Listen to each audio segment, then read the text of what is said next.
So hello everyone, welcome back to travel with Ehsan. आज के इस वीडियो में स्पेशली हम मोस्ट कॉमन आस्क्ड क्वेश्चन जो आपके एमबीबीएस एब्रॉड के लिए स्पेशली किर्गिस्तान में, क्योंकि मोस्ट स्टूडेंट जो क्वेश्चंस करते हैं उसके बेसिस पे हम आज के इस डिस्कशन को करेंगे और उसमें हम जानेंगे कि क्या क्या क्वेश्चंस हैं जो कि आपको भी फर्दर एडमिशन लेने में आगे हेल्पफुल होगा, आपको भी इस कंट्री के बारे में और यहाँ के कॉलेज के बारे में जानने में आपको बहुत ही अच्छा होगा, ताकि आप फर्दर एडमिशन यहाँ पे ले सकें।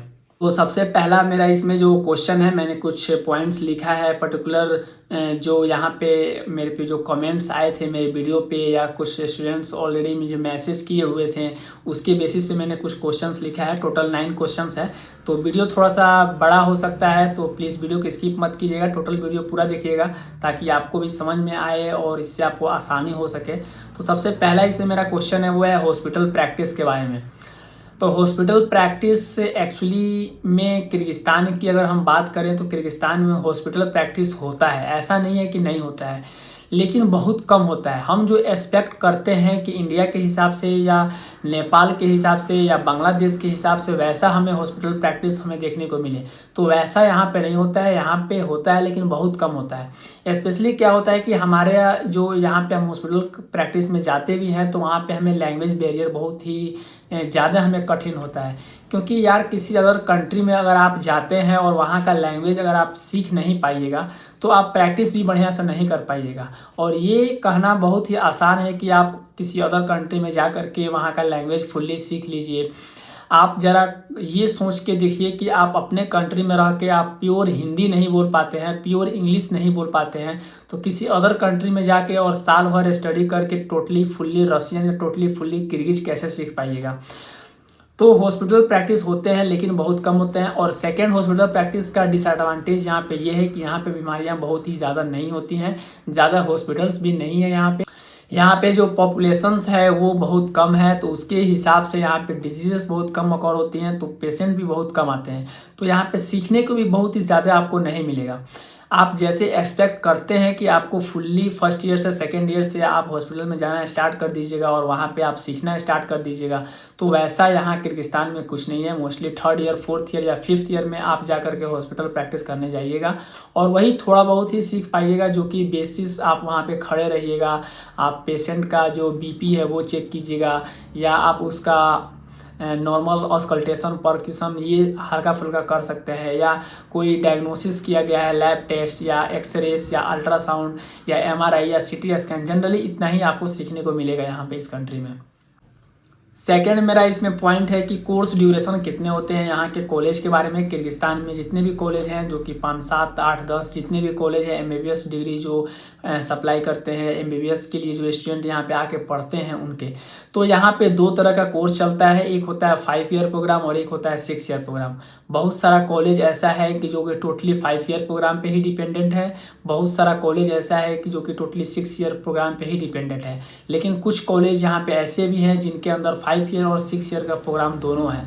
अभी जो एनएमसी गजेट एनएमसी जो रूल आया है उसके हिसाब से आपको बेटर ये है कि आप 6 ईयर के प्रोग्राम में एडमिशन लें। मैं 6 ईयर का प्रोग्राम में एडमिशन लेने के लिए इसलिए कह रहा हूँ क्योंकि एनएमसी के रूल के हिसाब से आपको 4.5 ईयर कंप्लीट करना है और उसके बाद 1 ईयर वहाँ पे इंटर्नशिप करना है। और किर्गिस्तान हुआ या यूरोपियन कोई भी कंट्री हुआ, कजाकिस्तान हुआ, यूक्रेन हुआ, रसिया हुआ, चाहे ये जितने भी कंट्रीज़ हैं, इनका जो इंटर्नशिप है वो पहले वैलिड नहीं था। लेकिन अभी क्या कर दिया है कि अभी यहाँ पे आप यहाँ से 1 साल इंटर्नशिप कीजिए और उसके बाद फिर इंडिया में जा कर के भी आपको 1 साल और इंटर्नशिप करना पड़ेगा, 1 साल और प्रैक्टिस करना पड़ेगा। वो कि आपको एग्ज़ाम के बाद होगा, जो नेक्स्ट एग्ज़ाम आने वाला है वो एग्ज़ाम के बाद आपको करना है। तो अभी इस कंट्री में टोटली कोई भी कॉलेज इंटर्नशिप नहीं कराती है, लेकिन फ्यूचर में अगर ये एनएमसी के रूल के हिसाब से है और एनएमसी के रूल के साथ में अगर ये चल रहे हैं, तो 6 ईयर के प्रोग्राम में अगर आप एंटर कर रहे हैं तो 5 साल आप नॉर्मल ड्यूरेशन कोर्स का कंप्लीट कर लीजिएगा और 1 साल आपको इंटर्नशिप में हो जाएगा। लेकिन इन केस अगर आप 5 साल के ड्यूरेशन में हैं तो आपको फिर वहाँ पे 1 साल और एक्स्ट्रा वहाँ पे रहना पड़ेगा, जो कि इंटर्नशिप आपके लिए कंपलसरी है। क्योंकि हमारा जो रूल कहता है, हमारा जो एनएमसी गजट जो बोलता है, उस हिसाब से ही हमें प्रिपरेशन करना है, उस हिसाब से ही हमें डिग्री को शो करना है, तभी हमारा डिग्री आगे जाकर वैलिड हो पाएगा। नहीं तो फिर ये डिग्री फर्जी जैसा हो जाएगा, कोई काम का नहीं बचेगा। तो मेरा ये सजेशन है कि आप 6 ईयर के प्रोग्राम में ही एडमिशन लेने की कोशिश कीजिए, चाहे वो किर्गिस्तान के किसी भी कंट्री में हो। सिर्फ किर्गिस्तान ही नहीं, किर्गिस्तान के अलावा और भी कोई कंट्री हो, जैसे कजाकिस्तान है, चाहे रसिया है, चाहे कोई भी कंट्री हो जो कि यूरोपियन कंट्री है, उसमें अगर आप एडमिशन करा रहे हैं, वहाँ MBBS के लिए अगर आप जा रहे हैं तो कोशिश कीजिए कि 6 ईयर के प्रोग्राम में ही एडमिशन लेने के लिए। थर्ड मेरा पॉइंट इसमें है कि फूडिंग के बारे में, कि मोस्टली स्टूडेंट ये भी जानना चाहते हैं कि क्या उस कंट्री में वेज मिलता है या नॉन वेज ही सिर्फ मिलता है। तो ये जो कंट्री है ये ठंडा इलाका वाला कंट्री है, यहाँ पे ठंडी बहुत ही ज़्यादा पड़ती है, तो उसके हिसाब से यहाँ पे नॉन वेज बहुत ही ज़्यादा यहाँ के लोग खाना पसंद करते हैं, और वेज जो है वो बहुत कम मिलता है, क्योंकि मोस्टली 5 से 6 महीना तक यहाँ पे स्नो गिरता रहता है, बर्फ़ रहता है चारों ओर, तो खेती बाड़ी होता नहीं है। एग्रीकल्चर टोटली यहाँ पे बहुत ही कम होता है, देखने को मिलता है। ज़्यादातर मोस्टली गर्मी के टाइम में ही एग्रीकल्चर होता है। और सेकेंड है कि जब इस कंट्री में एग्रीकल्चर होगा नहीं तो ये डिपेंडेंट होगा दूसरे कंट्री के ऊपर, जैसे कि इंडिया हुआ, पाकिस्तान हुआ, चाहे चाइना हुआ, चाहे रसिया हुआ। तो इस सारी कंट्री पे ये डिपेंडेंट होते हैं, वहाँ से ही प्रोडक्ट्स यहाँ पे आते हैं, तो उसके वजह से यहाँ पे मिलना थोड़ा सा ज़्यादा मुश्किल हो जाता है। आपको वेज हर जगह तो मिल नहीं सकता है, हर रेस्टोरेंट में, हर कैफ़े में नहीं मिलता है, लेकिन पर्टिकुलर कुछ कुछ रेस्टोरेंट्स हैं जो कि आपको इंडियन डिश या पाकिस्तानी डिश वो सप्लाई कर देते हैं, जो कि वहाँ पे जा कर के आप खा सकते हैं वेज। लेकिन नॉन वेज आपको हर जगह पे मिलना आसान हो जाता है, यहाँ पे हर जगह आपको नॉन वेज मिल जाता है। तो थोड़ा सा स्टूडेंट जो वेज पे स्पेशली डिपेंडेंट हैं, जो कि फुल्ली वेज हैं, तो उनके लिए थोड़ा सा मुश्किल हो सकता है, और कॉस्ट जो है वो भी थोड़ा सा महंगा आ सकता है, क्योंकि ये कंट्री दूसरे के कंट्री के ऊपर बेस्ड है, वहाँ से सारी की सारी प्रोडक्ट्स यहाँ पे आती है। यहाँ पे फुल्ली पूरी तरह से एग्रीकल्चर उतना बढ़िया नहीं होता है, तो दूसरे कंट्री से जाहिर सी बात है जब सामान यहाँ पे आएगा तो वो सामान का जो कॉस्ट है वो थोड़ा सा महंगा ही पड़ने वाला है। तो वेज में थोड़ा सा आपको दिक्कत हो सकता है कि नॉन वेज आपको फुल्ली मिल सकता है, लेकिन कॉस्ट ऑफ लिविंग और कॉस्ट ऑफ जो खाने पीने का वो थोड़ा सा इंक्रीज होगा इंडिया के हिसाब से। अगर आप इंडिया में किसी जगह पे रहते हैं, कोई भी सिटी में रहते हैं, तो जनरली आप 5 से 7 हज़ार या मैक्सिमम 8 हज़ार में बढ़िया से आप खाना खा सकते हैं, और 10 हज़ार के रेंज तक आप रह करके भी खाना खा सकते हैं। लेकिन अगर इस कंट्री में अगर आप आ रहे हैं तो वहाँ पे आपका अप्रॉक्स 15,000 से 20,000 रुपया पर मंथ लगने वाला है। तो ये भी थोड़ा सा आपको डिसएडवांटेज है कि उस कंट्री में जाने के बाद आपका कॉस्ट ऑफ लिविंग और कॉस्ट ऑफ फूडिंग जो है वो इंक्रीज होने वाला है। फोर्थ मेरा इसमें जो क्वेश्चन है वो है कि वेदर के ऊपर। तो देखिए, ये जितने भी कंट्रीज़ हैं, किर्गिस्तान, कजाकिस्तान, उज़्बेकिस्तान, तजिकिस्तान, चाहे रसिया हुआ, यूक्रेन हुआ, ये सारी की सारी कंट्रीज़ यूरोपियन कंट्रीज़, और यूरोपियन कंट्रीज़ में बर्फ़ बहुत ज़्यादा गिरती है, यानी कि 5 से 6 महीना तक यहाँ पे कंटिन्यू स्नो रहता है। तो उस दौरान यहाँ पे ठंडी भी बहुत ही ज़्यादा होती है, यहाँ पे -20 डिग्री, -30 डिग्री टेम्परेचर चला जाता है। लेकिन स्पेशली किर्गिस्तान की अच्छा बात यहाँ पे ये है कि यहाँ पे उतना ज़्यादा टेम्परेचर नहीं डिक्रीज होता है। ज़्यादा से ज़्यादा कजाकिस्तान में टेम्परेचर बहुत ज़्यादा डिक्रीज होता है, या रसिया में या यूक्रेन में ज़्यादा टेम्परेचर डिक्रीज होता है। यहाँ पे किर्गिस्तान में सिर्फ आपको -15 या -20 के रेंज में ही टेम्परेचर रहता है, इससे ज़्यादा आपको देखने को नहीं मिलेगा। लेकिन फिर भी हम जो इंडिया से यहाँ पे आते हैं, हम वहाँ पे प्लस में रहने वाले आदमी हैं, तो यहाँ पे जब हम आते हैं तो हमें कुछ ज़्यादा ही ठंडी लगती है, तो हमें उसके लिए यहाँ पे कपड़े मिल जाते हैं, उस हिसाब से हमें उतना ठंडी नहीं झेलना पड़ता है। लेकिन फिर भी थोड़ा बहुत आपको यहाँ पे आ करके सावधानी बरतने की ज़रूरत है। मोस्टली आपको स्नो में घूमने की ज़रूरत नहीं है, ठंडी से आपको बचने की ज़रूरत है, क्योंकि जब आप नया वातावरण से यहाँ पर आइएगा तो आपको इफेक्ट बहुत ज़्यादा पड़ने वाला है। तो उस वक्त आपको यहाँ पर थोड़ा सावधानी बरतने की भी बहुत सख्त ज़रूरत है। फिफ्थ मेरा क्वेश्चन इसमें यह है कि हॉस्टल के बारे में, कि बॉयज़ और गर्ल्स के लिए हॉस्टल्स का क्या क्या वहाँ पे सुविधाएं हैं।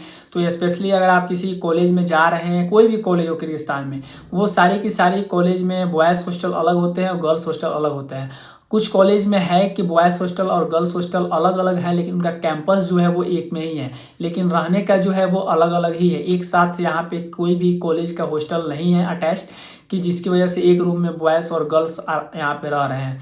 फ्लैट में वो अपना बात है कि फ्लैट में अगर आप रह रहे हैं तो आप बॉयज़ और गर्ल्स एक साथ रह सकते हैं यहाँ पे आकर के। लेकिन स्पेशली जो हॉस्टल की बात है, तो यहाँ पे बॉयज़ और गर्ल्स के लिए अलग सेपरेट हॉस्टल है। तो जो पेरेंट्स के अंदर ये डर बना हुआ है कि वहाँ पे वातावरण वहाँ पे इन्वायरमेंट कैसा है कि बॉयज़ और गर्ल्स के लिए, तो वो टोटली डिफरेंट है, उतना घबराने की बात नहीं है। डिपेंड करता है कि आप किस कॉलेज में जा रहे हैं और वहाँ पे कैसा आपको माहौल मिलता है और कैसे रहते हैं। लेकिन टोटली जितने भी कॉलेज है किर्गिस्तान में, वो सारे के सारे बॉयज़ और गर्ल्स हॉस्टल सेपरेट ही हैं। 6 मेरा पॉइंट है इसमें कि रैगिंग के बारे में, कि रैगिंग क्या होता है किर्गिस्तान में वहाँ पे या नहीं होता है। तो स्पेशली रैगिंग की जहाँ बात है तो फॉरेन में जितने भी कंट्रीज हैं वहाँ पे रैगिंग बहुत कम होता है, ना के बराबर होता है। थोड़ा सा रैगिंग होता है जो कि फर्स्ट ईयर के स्टूडेंट को स्पेशली सीनियर्स जो हैं वो करते हैं, लेकिन उतना भी ये नहीं है कि फुल्ली जो इंडिया में रैगिंग चलते हैं उस टाइप का हो। तो यहाँ घबराने वाली कोई बात नहीं है, उतना भी डरने की कोई ज़रूरत नहीं है कि रैगिंग यहाँ पे होता होगा या ऐसा कुछ भी आपको रिलेटेड जो कि आपका फ्यूचर यहाँ बर्बाद ना हो जाए, आपका पढ़ाई डिस्टर्ब ना हो जाए, या आपका यहाँ पे आ रहे हैं तो आपका पैसा इन्वेस्ट ना हो जाए। तो इस टाइप से आपको घबराने की बात नहीं है, यहाँ पे रैगिंग उतना बड़ी बात नहीं है इस कंट्री के लिए। 7th मेरा पॉइंट है कि कॉलेज का हॉस्पिटल के बारे में। तो जनरली जो भी यहाँ पे यूनिवर्सिटीज़ हैं या कॉलेज है उनका प्रॉपर हॉस्पिटल नहीं है। कुछ कॉलेज या यूनिवर्सिटी का प्रॉपर हॉस्पिटल है तो उनमें भी उतना बढ़िया प्रैक्टिसेस नहीं होते हैं। मोस्टली यहाँ पे जो भी कॉलेज है या यूनिवर्सिटी है वो यहाँ के गवर्नमेंट हॉस्पिटल में ही स्टूडेंट को भेजते हैं अपना प्रैक्टिस करने के लिए। तो जितने भी यहाँ पे हॉस्पिटल्स हैं वो गवर्नमेंट हॉस्पिटल है और वहाँ पे ही स्टूडेंट जाते हैं प्रैक्टिस के लिए। मेरा 8 पॉइंट इसमें है कि लोकल बिहेवियर के बारे में, कि यहाँ के लोकल्स जो हैं क्या वो यहाँ पे डिस्टर्ब करते हैं या यहाँ पे कैसे रहते हैं। तो जहाँ सवाल है लोकल के बारे में तो वो हर कंट्री में आपको मिल जाएंगे कुछ नमूने जो कि डिस्टर्ब करने वाले हैं। स्पेशली इस कंट्री की मैं बात करूँ, 6 साल मेरा होने वाला है कंप्लीट और अभी तक ऐसा कोई केसेस नहीं देखने को मिला जिसकी वजह से मैं आपको ये बता दूं कि यहाँ के लोकल आपको डिस्टर्ब करते हैं। ऐसा कुछ भी थोड़ा बहुत तो आपको हर कंट्री में मिल जाएगा कि थोड़े बहुत बुरे लोग वहाँ होते हैं और वो थोड़ा बहुत डिस्टर्ब करते हैं, लेकिन स्पेशली यहाँ के लोग अच्छे हैं। यहाँ के लोग शांत माहौल के हैं और उन्हें एक शांति पसंद है। उन्हें चाहिए कि ज़्यादा आप शोर शराबा ना करें, ज़्यादा आप यहाँ पे हल्ला नहीं करें, उनके काम में डिस्टर्ब नहीं करें। हम जो इंडिया या पाकिस्तान से मोस्टली जो फ्रेशर्स बैच के होते हैं आते हैं यहाँ पे, तो हम जब रास्ते में चलते हैं तो हम ज़्यादा शोर शराबा करते हैं, बस हो जाते हैं तो बातें करना स्टार्ट कर देते हैं। तो इनकी वजह से उनको थोड़ा बहुत प्रॉब्लम क्रिएट होता है क्योंकि वो जनरली उतना शोर शराबा उनको पसंद नहीं है। तो हमें यहाँ थोड़ा सा सावधानी बरतना चाहिए। हमें चाहिए कि हम उन्हें डिस्टर्ब नहीं करें, उनके रूल्स एंड रेगुलेशंस को ज़रूर फॉलो करें, क्योंकि हम अगर किसी अदर कंट्री में जाते भी हैं तो वहाँ के रूल रेगुलेशन को हमें फॉलो करना है, ना कि हम अपने कंट्री के रूल एंड रेगुलेशन को फॉलो करें। तो यहाँ के लोकल्स के बारे में है कि कोई डिस्टर्ब नहीं करते हैं, कोई परेशान करने वाला बात नहीं है यहाँ पे। और मेरा 9th इसमें पॉइंट है कि टोटल सब्जेक्ट्स क्या होता है कोर्स के ड्यूरेशन में। आपको किर्गिस्तान में अगर आप आ रहे हैं, चाहे वो कोई भी कॉलेज हो आपका, चाहे कोई भी यूनिवर्सिटी हो, तो उसमें कितना आपको सब्जेक्ट्स आपको यहाँ पे स्टडी करना पड़ता है। क्योंकि मोस्टली जब आप एडमिशन लेते हैं कोई कंसल्टेंट्स से या कोई ब्रोकर से या चाहे कोई स्टूडेंट से, तो आपको ये कोई नहीं बताता है कि टोटली आपको कितना वहाँ पे सब्जेक्ट्स जाके स्टडी करना पड़ता है।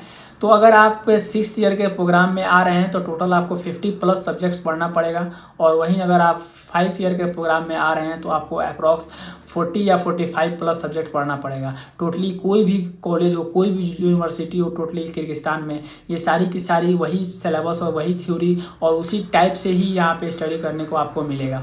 ये आपको हर सेमेस्टर बाय सेमेस्टर आपको यहाँ पे सब्जेक्ट्स एक्स्ट्रा अटैच करना स्टार्ट कर देंगे। सेकेंड इसमें पॉइंट है कि जो हमें जो NMC के हिसाब से जो हमें पर्टिकुलर 19 सब्जेक्ट्स जो इंडिया में MBBS के लिए जो हमें पढ़ाया जाता है, क्या वो सब्जेक्ट्स यहाँ पे पढ़ाया जाता है या नहीं, तो वो सब्जेक्ट्स आपको यहाँ पढ़ाए जाएंगे। आपको हर सेमेस्टर में मेन मेडिकल जो सब्जेक्ट्स है वो आपको ऐड कर दिया जाएगा, और उसके साथ साथ एक्स्ट्रा सब्जेक्ट्स जो इस कंट्री में बेस्ड है वो आपको इसमें ऐड होता चला जाएगा, और फिर आप यहाँ से दोनों सब्जेक्ट कंटिन्यू करके चलना स्टार्ट कर दीजिएगा।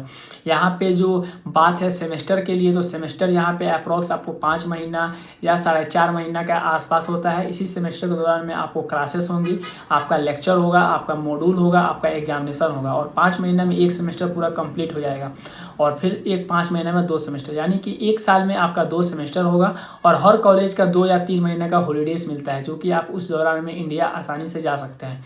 और फिर अगर बात किया जाए इसमें एक सेमेस्टर में कितने आपको सब्जेक्ट्स अप्रॉक्स पढ़ने पड़ेंगे, तो एक सेमेस्टर में अप्रॉक्स आपका 7 से लेकर के 10 सब्जेक्ट्स आपको मिलेगा, जो कि पूरा 5 महीने के ड्यूरेशन में आपको कंप्लीट करना है, उसको स्टडी करना है, उसको एग्ज़ाम देना है और उसको पास भी होना है। चलिए एग्जाम्पल के लिए हम ये लेके चलते हैं कि अगर आप फर्स्ट ईयर में आ रहे हैं किसी भी कॉलेज में, तो उस वक्त आपको अप्रॉक्स फर्स्ट सेमेस्टर में आपको 5 से 7 सब्जेक्ट या 10 सब्जेक्ट भी आपको वहाँ पे ऐड कर दिया जाएगा और उस एक सेमेस्टर में आपको सारी की सारी सब्जेक्ट्स आपको पढ़ना पड़ेगा। एग्जाम्पल के लिए लेकर चलते हैं कि मान लीजिए अगर आप फर्स्ट ईयर के आ रहे हैं और फर्स्ट सेमेस्टर में हैं तो उस वक्त आपको सबसे पहले लैंग्वेजेस पढ़ाए जाएंगे, यहाँ का लोकल लैंग्वेज और कुछ एक्स्ट्रा लैंग्वेज, जो कि आपको यहाँ रहने में ताकि आसानी हो जाए, आप थोड़ा बहुत सीखें और यहाँ के लोगों के साथ इंटरेक्शंस करें। आप मार्केटिंग करने जा रहे हैं या घूमने जा रहे हैं या अपने पर्सनल हिसाब से जा रहे हैं, कोई सामान बदर कर रहे हैं, तो उसके हिसाब से आपको लैंग्वेज आना बहुत ही मस्ट ज़रूरी है। तो सबसे पहले अगर आप किर्गिस्तान में आ रहे हैं तो आपको रशियन लैंग्वेज सीखना ज़रूरी है, आपको किर्गिज लैंग्वेज सीखना ज़रूरी है। ये दोनों के दोनों लैंग्वेज आपको हर कॉलेज में सिखाया जाएगा और हर कॉलेज में पढ़ाया जाएगा। उसके साथ साथ आपको इंग्लिश लैंग्वेज, लैटिन लैंग्वेज, जो कि एक मेडिकल तो नहीं कहा जा सकता, लेकिन ये भी है कि यहाँ के कॉलेजेस में पढ़ाए जाते हैं। ये आपको 12th वाला ही इंग्लिश या आपको बायोलॉजी है या आपको फिजिक्स, मैथ या केमिस्ट्री ये पढ़ाना स्टार्ट कर देते हैं। उसके साथ साथ आपको मेडिकल जो सब्जेक्ट की अगर बात करूँ तो उस वक्त आपको फर्स्ट ईयर में टोटल आपको एनाटॉमी, फिजियोलॉजी और बायोकेमिस्ट्री या पैरासाइटोलॉजी, इनमें से 2 या 3 सब्जेक्ट्स आपको ये पढ़ाना स्टार्ट करेंगे। तो टोटली मिला करके आपको 5 से 7 सब्जेक्ट से एक सेमेस्टर में पढ़ना होगा और इसे पास करना होगा, एग्ज़ाम देना होगा और फर्दर फिर आप नेक्स्ट सेमेस्टर में प्रमोट हो जाइएगा, नेक्स्ट सेमेस्टर में आप चला जाइएगा। ये था टोटल डिस्कशन जो कि मोस्टली स्टूडेंट जब किर्गिस्तान के लिए प्लान करते हैं तो उनके मन में ये सारी की सारी डाउट्स रहते हैं। तो जो कि इस वीडियो से मैं आशा करता हूँ कि आपका ये सारी की सारी डाउट्स कंप्लीट हो गया हो और आपको वीडियो देख करके आपको पता चल गया हो कि ये जितने भी डाउट्स आपके मन में थे वो क्लियर हो गया हो और फर्दर अगर आप किसी कॉलेज में एडमिशन लेने की प्लान कर रहे हैं या सोच रहे हैं तो आपको आसानी हो जाए वहाँ एडमिशन लेने के लिए। तो अगर आप चाहते हैं किर्गिस्तान में किसी कॉलेज में एडमिशन लेने के लिए तो आप मुझे कांटेक्ट कर सकते हैं। आपको नीचे मेरा नंबर मिल जाएगा या सोशल मीडिया मिल जाएगा, जो कि व्हाट्सएप भी मिल जाएगा, आपको फेसबुक मिल जाएगा, इंस्टाग्राम मिल जाएगा। आप वहाँ से कॉन्टैक्ट कर सकते हैं किसी भी कॉलेज में किर्गिस्तान में एडमिशन के लिए। तो होप गाइस आपको ये वीडियो पसंद आया हो तो प्लीज़ वीडियो को शेयर ज़रूर कीजिएगा और अगर आप चैनल पर नए हैं तो सब्सक्राइब कर लीजिएगा ताकि ऐसे ही इंफॉर्मेटिव वीडियो आपको हमेशा मिलता रहे। Thanks for watching.